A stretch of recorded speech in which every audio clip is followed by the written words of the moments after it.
तुर्तास आपल्यासोबत आहेत brigadier Hemant Mahajan sir. Sir, आता मेजर जनरल अनिल बाम यांच्याशी आपण चर्चा करत होतो. त्यांनी त्यांचे वैयक्तिक अनुभव सांगितले, त्यांच्या लष्करी सेवेतले अनुभव जनरल बिपिन रावत यांच्यासोबत ते सांगितले. सर, लष्करी 43 वर्षांची लष्करी कारकीर्द खूप मोठी असते, प्रचंड मोठं योगदान महाजन सर त्यांनी देशासाठी दिलेलं आहे. त्यांच्या या योगदानाविषयी तुम्ही त्याचं विश्लेषण कसं कराल, त्याविषयी काय सांगाल?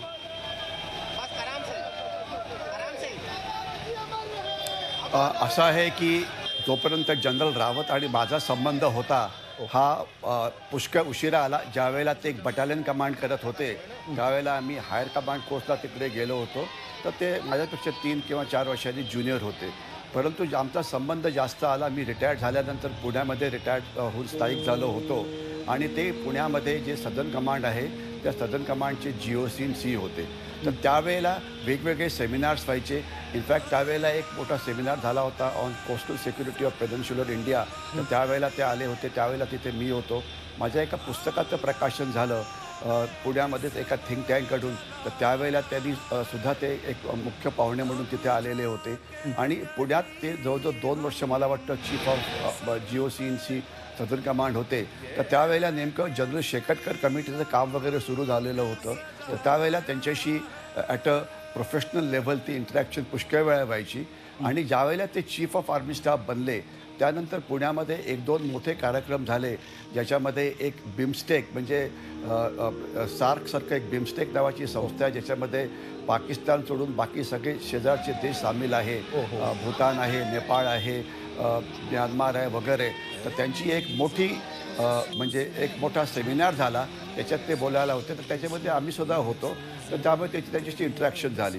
पण थोडक्यात सांगायचं म्हणजे त्यांना मी म्हणजे सदर्न कमांडमध्ये असताना आणि त्याच्यानंतर चीफ ऑफ आर्मी स्टाफ असताना त्यांच्याशी इंटरॅक्शन झाली आणि मुख्य शेकटकर कमिटीमुळे जास्त इंटरॅक्शन झाली.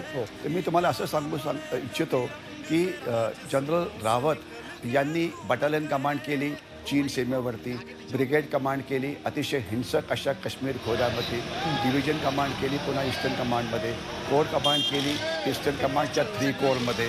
मग त्यांनी म्हणजे त्यांचं सगळं आयुष्य हे सीमेवरती आणि वेगवेगळ्या भागात जिथे देशाच्या सुरक्षेची मोठी आव्हानं असतात तिथे ते गेलं. भारत चीन सीमा म्हणजे LAC असो की LOC असो की आपल्याला आठवत असेल की डोकलामचा ज्यावेळेला क्रायसिस झाला त्यावेळेला त्यांनी सैन्याचं नेतृत्व केलं. किंवा आपल्याला आठवत असेल की ईशान्य भारतामध्ये नागालँडमध्ये आपल्या एका डोगरा बटालियनचा ॲम्बुश झाला, आपले काही सैनिक त्यामध्ये शहीद झाले आणि त्यानंतर भारतीय सैन्याने निर्णय घेतला की म्यानमारमध्ये जाऊन आपण त्यांच्या ट्रेनिंग कॅम्पवरती हल्ला करायचा. तर ते जे ऑपरेशन प्लॅन झालं होतं ते त्यांच्या नेतृत्वाखाली होतं आणि आपण म्यानमारमध्ये जाऊन सर्जिकल स्ट्राईक केला, ज्याला ऑपरेशन सनराईज असं म्हटलं जातं.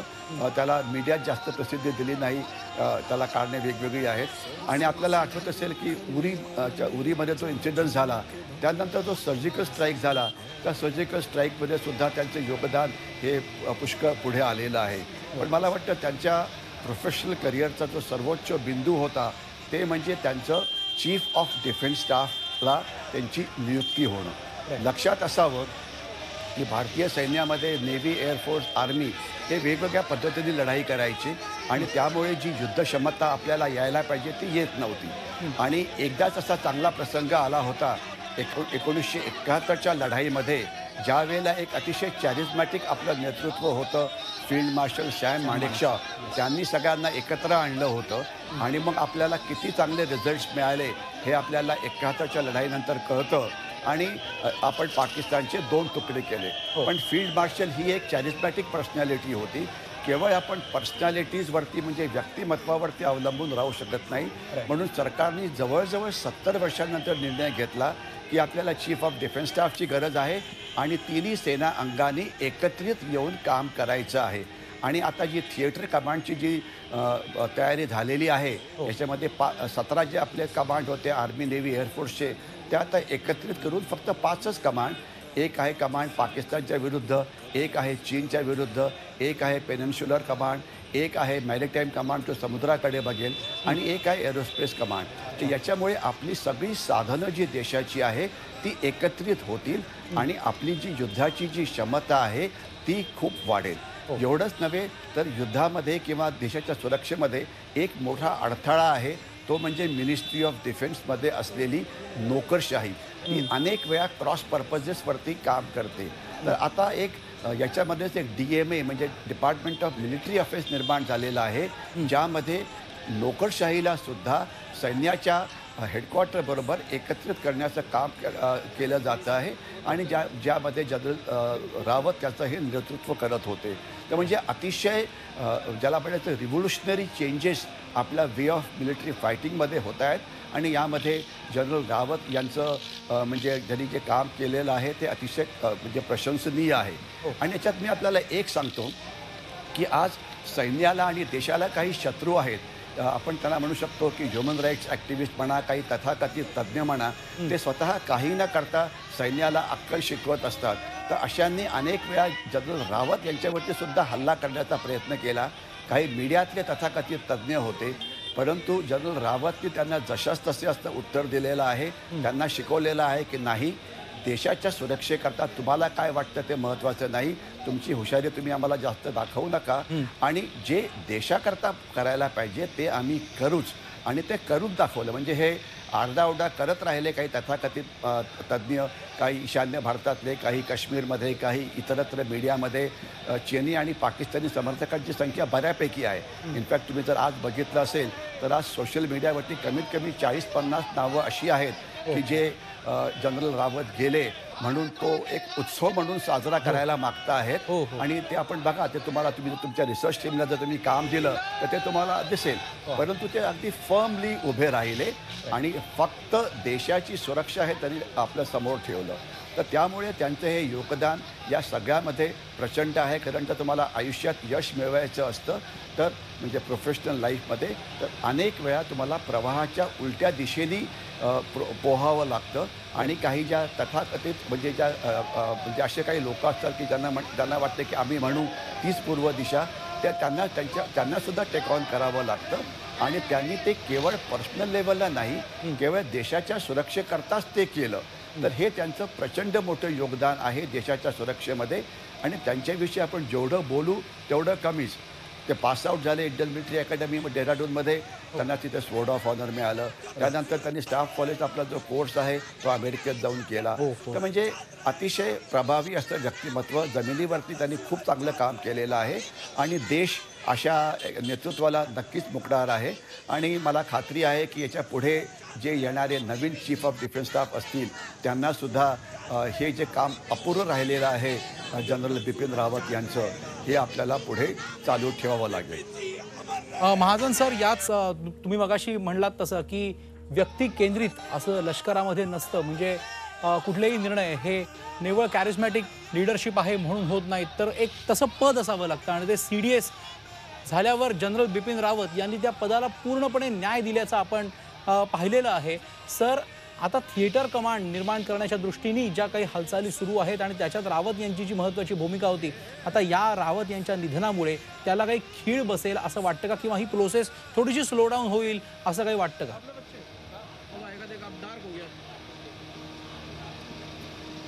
मी असं सांगेन की जो माझा सैन्यातला अनुभव आहे की सैन्यामध्ये एक परंपरा असते की एखादा सिनियर ऑफिसर जाणं हे अनेक वेळ होऊ शकतं युद्धामध्ये किंवा युद्धजन्य परिस्थितीमुळे किंवा इतर कारणामुळे. तर त्याच्यानंतरचे जे येणारे अधिकारी असतात त्यांनासुद्धा या कामाकरता तयार केलं जातं. आता येणारा CDS हा त्यांच्या इतकाच सक्षम असेल की नाही हे येणारा काळच सांगेल. परंतु युद्धामध्ये अनेक वेळा घडलेलं आहे की जनरल्स मारले गेलेले आहेत, त्यांच्या जागी त्याचं नंबर 2 कोणीतरी आलं आणि ते युद्ध त्यांनी पुढे चालवलं. म्हणजे बाय अँड लार्ज त्यांचं जे कार्य आहे ते पुढे चालू राहील, याच्यात मला काही शंका नाही. कोण येईल पुढे, पुष्कळची नावं येत आहेत. जनरल नरवणेंचं एक नाव पुढे येत आहे. पण मला हे जे थिएटर कमांड्स आहेत याचं महत्त्व जनतेला थोडंसं कळायला पाहिजे. म्हणजे नेमकं काय, आता होतं काय की आर्मी, नेव्ही, एअरफोर्स तिघांच्या वेगवेगळ्या रिक्वायरमेंट्स असतात. परंतु तुमचं जे ट्रेनिंग आहे पुष्कळचं ट्रेनिंग एकत्र होऊ शकतं. एक उदाहरण देतो, इंटेलिजन्स स्कूल नावाची स्कूल आहे की जी आर्मीची वेगळी आहे, नेव्हीची वेगळी आहे आणि एअरफोर्सची वेगळी आहे. ती एकत्रित नक्की आणली जाऊ शकते की ज्याच्यामुळे आपली साधनं वाचू शकतात. याच्या ट्रेनिंगचे अनेक गोष्टी एकत्र केल्या जाऊ शकतात. दुसरी जी कॉमन शस्त्र असतात त्यांची जर ऑर्डर आपण जर एकत्र दिली तर आपल्याला पुष्कळ फायदा होतो. याचं एक उदाहरण म्हणजे आत्ताच पुटिन हे भारतामध्ये आले होते आणि 6 लाख AK-203 या वेपन्सची आपण आता मागणी केलेली आहे. AK-47 AK-203 हे वेपन आहे, हे आर्मी पण वापरणार आहे, नेव्ही पण वापरणार आहे आणि एअरफोर्स पण वापरणार आहे. जर आपण भाजी एक एकटी खरेदी केली आणि एकदम बल्कमध्ये केली तर किती फरक पडतो याची आपल्याला कल्पना आहे. याच्याशिवाय तंत्रज्ञान आहे, अनेक ठिकाणी कॉमन आहे. राहण्याच्या ज्या गोष्टी आहेत अनेक ठिकाणी कॉमन आहे. याच्याशिवाय जो आपला आपण शत्रूविषयी जी हे करतो की आमचा शत्रू कोण, चीन आणि पाकिस्तान, तर त्याच्याविरुद्ध आपण करायला काय पाहिजे, एकत्रितरित्या प्लॅनिंग केलं तर आपल्याला त्याचा जास्त चांगला फायदा मिळतो. एक उदाहरण द्यायचं म्हणजे ज्या वेळेला 71चं युद्ध सुरू झालं त्यावेळेला सैन्याला हल्ला लगेच करायचा होता संध्याकाळच्या वेळेला, परंतु एअरफोर्स म्हणत होतं की आम्ही हल्ला एक दिवस नंतर करू, कारण आम्हाला तो एक दिवसाची वेळ लागेल, की जे शक्य नव्हतं. तर म्हणजे काही काही वेळा नेतृत्वाला निर्णय घ्यावा लागतो की देशाकरता चांगलं काय. तर एक जर एकत्रित नेतृत्व असलं तर ते आपण निर्णय जास्त चांगले घेऊ शकतो. परंतु याच्यात सुद्धा 2 मोठे भाग आहेत. एक तर पारंपरिक युद्ध, जसं 71चं युद्ध होतं किंवा 1965चं युद्ध होतं किंवा 99चं युद्ध होतं, आणि दुसरं अपारंपरिक युद्ध. हे मात्र आता रोजच चालू आहे. असं मानलं जातं की चीन हा भारताच्या विरुद्ध वेगवेगळ्या प्रकारची युद्ध एकत्रित लढतो आहे.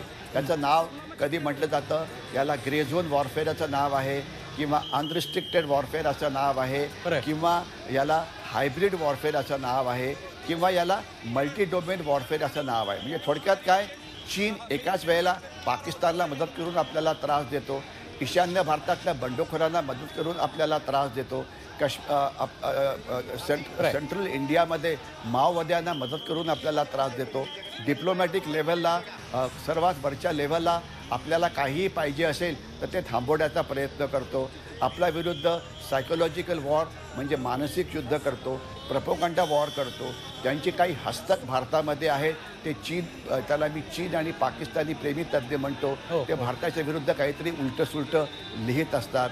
याच्याशिवाय भारताचे जे शेजारी राष्ट्र आहेत त्याच्यात ते घुसखोरी करण्याचा प्रयत्न करतो, आपल्यावरती सायबर अटॅक करण्याचा ते प्रयत्न करतो. आणि याचं एक उदाहरण म्हणजे आपल्याला आठवत असेल की काही महिन्यापूर्वी मुंबईची जी इलेक्ट्रिसिटी ग्रिड सिस्टीम आहे त्याच्यावरती सायबर अटॅक झाला होता आणि 12 तास ही सिस्टीम बंद पडली होती. आणि जर देशाची आर्थिक राजधानी जर बंद पडली तर केवढं नुकसान होऊ शकतं हे आपण याची कल्पना करू शकता. तर हे चीननी केलं होतं. तर हे आर्थिक युद्ध, आर्थिक घुसखोरी हे सगळं एकाच वेळेला चीन करतं आहे. तर यामध्ये जर आपण एकत्रितरित्या येऊन काम केलं, जनरल रावत सायबर वॉरफेअरविषयी बोलले होते, जनरल रावत डिस्रप्टिव्ह टेक्नॉलॉजीजविषयी बोलले होते. ते म्हणतात की चीन खूप प्रपोगंडा करतं की आमच्याकडे आर्टिफिशियल इंटेलिजन्स आहे, आमच्याकडे हायपरसॉनिक वेपन्स आहेत, आमच्याकडे मायक्रोवेव्ह वेपन्स आहेत, आमच्याकडे सुपर सोल्जर्स आहेत. सुपर सोल्जर्स म्हणजे आमचा सोल्जर वाटेल ते करू शकतो, जसा एखादा आपल्या पौराणिक कथामध्ये भीम किंवा हनुमान करतात तसं. ठीक आहे. तर हे अशा प्रकारचं वेगवेगळ्या प्रकारचं एकाच वेळेला वेगवेगळ्या स्तरावरती चीन आपल्याशी लढाई करतो आहे. आणि जर आपली सगळी संरक्षण व्यवस्था जर एकत्र आली तर आपण चीनचा मुकाबला चांगला करू शकतो, हे आपल्याला लक्षात यायला पाहिजे. सर, आणि हेच नेमकं थिएटर कमांडचं महत्त्व आहे की तिघांचा समन्वय एकत्र राखून आपण ही जी वेगवेगळ्या पद्धतीची युद्ध आहे ती एकत्रितरित्या, त्याच्यामुळे आपली ताकद निश्चितच वाढणार आहे. सर, धन्यवाद, तुम्ही आमच्याशी बोललात त्याबद्दल.